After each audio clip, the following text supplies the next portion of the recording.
מה פתאום? אין כזה דבר. נגד החוק. מעיפים אותנו החוצה, לא רוצים אותנו בפנים. מי לא נותן להיכנס? מי לא נותן? למה אתה נותן לנו להיכנס? לא נותנים לנו להיכנס. אני נשאר פה, אם אתם לא נכנסים, אני אקרא לכל חברי המועצה גם לא להיכנס פנימה. אם סוגרים את הישיבות האלה, איבדנו את כל הדמוקרטיה. אני מנסה להיכנס, הנה. לא נותנים לי. לא נותנים לי. אתם יכולים להיכנס לישיבות. אני מבקשת, הישיבה לא נראית. לא הייתה החלטה, תראה לי את ההחלטה. תראה לי את ההחלטה. מה זאת אומרת לא? לא הייתה החלטה כזאת. שילבתם בלי בנשים. תוציאו את מי שלא מדבר יפה, זה לא פתרון. להגיד דבר כזה זה כמו עונש קולקטיבי. וכאיש חינוך אני אומר לך, אני מעולם לא הענשתי עונש קולקטיבי. מה שאתם עושים עכשיו זה עונש קולקטיבי, וכל בר חינוך, כמו שבן אדם שהיה מנהל בית ספר מתיימר לעשות. למה ציבור שלם צריך להיענש? בגלל גחמותיו של איש כזה או אחר. תושב תל אביב! הנה, תושב תל אביב! החלטה כזאת, שקר וכזב. גברת דיין, איפה הדמוקרטיה שלך עכשיו? איפה היא? איפה הדמוקרטיה שלך? תגידי לי!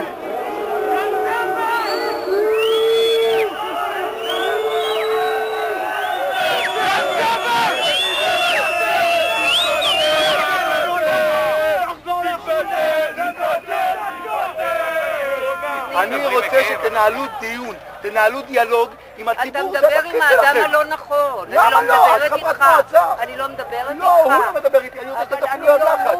אבל את יכולה להפעיל עליו לחץ. בוודאי שכן. יד שלך זה לחץ. לא, יד שלך נגד זה לחץ. ממש לא, אני אסבור לך. למה הצבעתם, אני לא יודע, תקשיבי, למה הצבעתם נגד הידברות? מעבר למאבק החשוב של הנושא של אוסישקין, יש לנו פה מאבק שהוא מאבק על א' ב' בדמוקרטיה. מה שקורה פה, הם עושים ישיבה פיקטיבית. בישיבה הפיקטיבית הזאת מעבירים עשרות נכסים של עיריית תל אביב לכל מיני אנשים, לכל מיני גופים שמקורבים, שמשתדלים, שנותנים להם. את עיריית תל אביב מפשיטים מנכסיה. זה דבר נורא. אל תתחייב להם בצעקות, אני צועק. אני מבין שאתה כבר גם דיברת איתו. אני מתכוון לצעוק. לא, אני מתכוון לצעוק. תיכנס פנימה. לתת קריאת ביניים. מותר לי קריאת ביניים, אל תתחייב. בינתיים אתה בחוץ. בסדר. נו, אז מה? אתה יכול לצעוק בחוץ? כן. קודם כל תן לי להיכנס. אני אוהב לצעוק, בחוץ ובפנים. בסדר. אני צעקן סדרתי. אתה... תצעק עכשיו, מה הבעיה? תצעק. אל תתחייב. עדיף להיות בחוץ מאשר בפנים בשביל. תגיד לי, אתה... אילמים. לא נהיה אילמים בפנים. אני קשור... לא אוכל להיות אילמים. אני קשור אתה התחייבת, אני שמעתי אותך מחייב אתה כבר הפצת בין כולם. על נציגות. אתה גורם מתסיס, זה הכל. כן? אני מתסיס מקצוע. כן, נכון. וגם צועק סדרתי. אנחנו ניכנס ונגיד לו מה שיש לנו להגיד לחולדאי.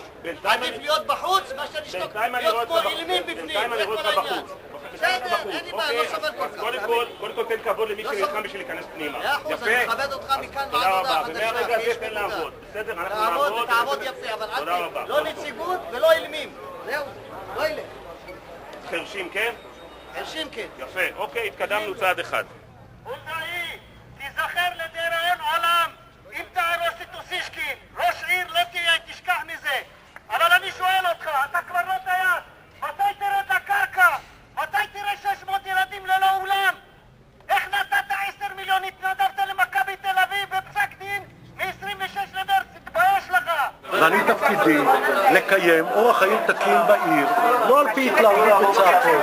כאשר היה צריך לפנות את מכבי מפארק יהושע, הצביעו כל אלה עבור פינוי מכבי מפארק יהושע. מכבי תל אביב קיבלה על זה 10 מיליון דולר. מכבי קיבלה, ואנחנו גם במידה ושיהיה להפועל תל אביב הנהלה שתבוא לדון איתנו, ניתן להם קרקע, יבנו ונגמר את הבניין שלהם. למה אתה לא מדבר עם האוהדים?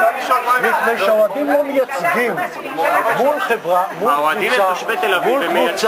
מול קבוצה, לא, מול קבוצה, עכשיו יש בבית המשפט, קבוצת כדורגל מיוצגת על ידי הנהלתה.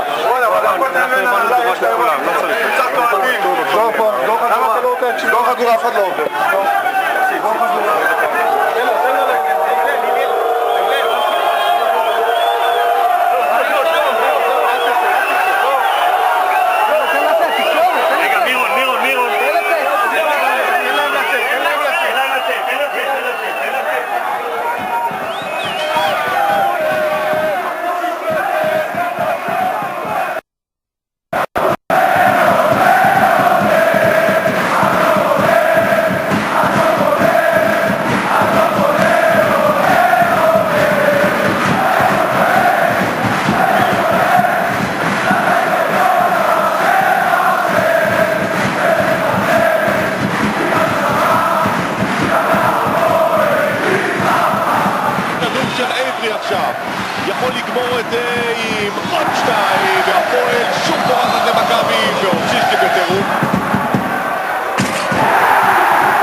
המורש, והדרבי הזה, גבירותיי ורבותיי, מסתיים אחרי שנים רבות. הפועל תל אביב מנצחת את מכבי תל אביב, 9 שנים זה לא קרה, והערב כאן באוסישקין האדומים משפילים את הצהובים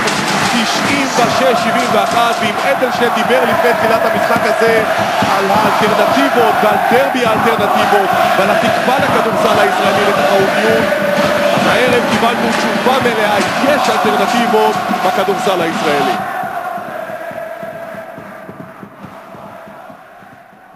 קהל יושב כאילו חצי מטר מהמגרש, יצוק, אם אתה מוציא אאוט, אתה יכול לתת לך מכה לכדור אפילו, מכה לגב, ויצוק לך לתוך האוזן, ובטח לקבוצת יריב, שחקן יריב, זה מאוד משפיע, מאוד מציק, מאוד לא נוח, בטח למכבי. וזה כאילו אולם שוטף אותך מכל הכיוונים, אין בו מזגן, והחדרי הבשה קטנים, והפרקט על הפנים, והסלים, סלי קרש כאלה מגעילים. והכל כאילו האווירה של רק להיות פה וללכת, הקבוצת יריב. קצת שני לנו, זה העולם הכי ביתי, העולם הכי כיף, המקום הכי כיף להיות בו. וזה כל כך כיף להיזכר בזה, תקווה שלי יחזור.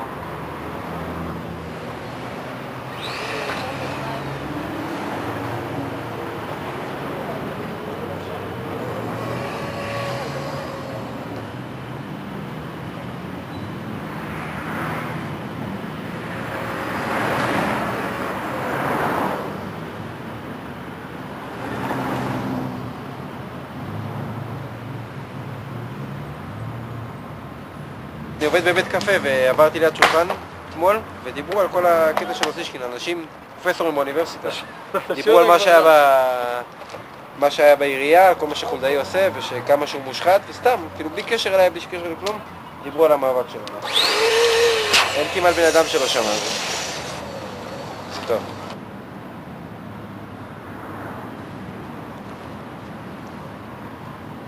הוא בודק את הכתובת?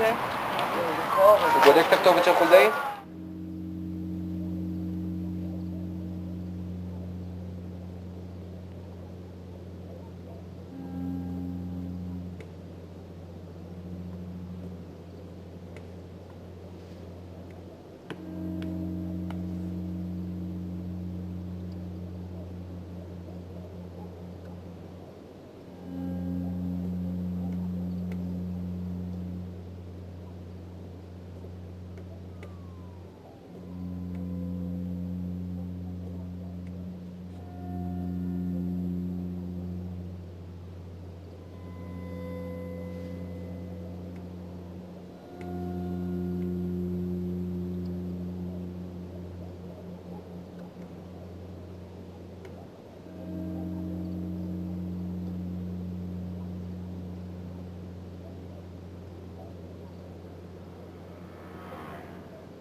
מה יש?